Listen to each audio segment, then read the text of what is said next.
Ngayon po naman ay gagawa po tayo ng darning stitch at cloud stitch. Ganito po gawin ang darning stitch. Ayan, may makikita po kayong square.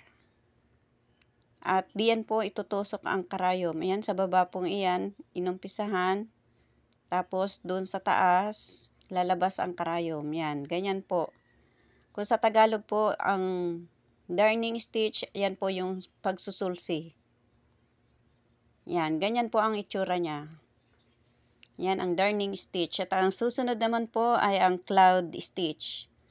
Ayan, may makikita po kayo diyan na mga kudlit-kudlit ng lapis. At diyan po itutusok ang karayom. Yan po yung pinakanggabay sa pagtusok ng karayom. Ayan, may maliliit po na tahi.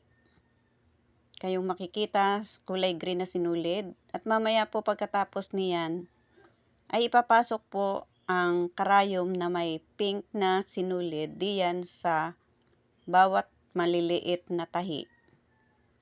Ayan, ganyan po ang paggawa ng cloud stitch.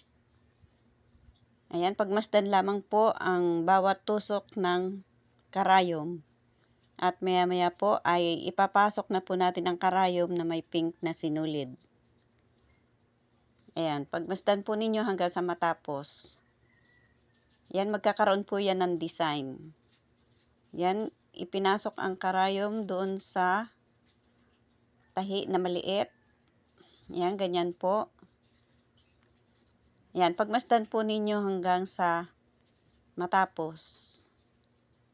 Ang tawag po diyan ay cloud stitch. Madali lang po naman sundan. Nasa sa inyo po kung ididire-diretso po ninyo. Ayan, katulad yan, pinutol ko po diyan. Tapos, inumpisahan ko po ulit dyan sa isang dulo. Ayan, kung marami naman po, pwede naman po dire-diretso ang pagpasok ng karayom. Ayan, dyan sa kabilang dulo naman po, diniretso ko na lang. Ayan, depende po sa inyo kung hanggang saan ninyo ipapasok ang karayom doon sa bawat tahi.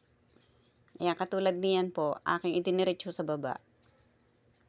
Yan, pagkatapos dyan sa dulo na yan, diniretso ko na lang po sa baba. Yan, ganyan.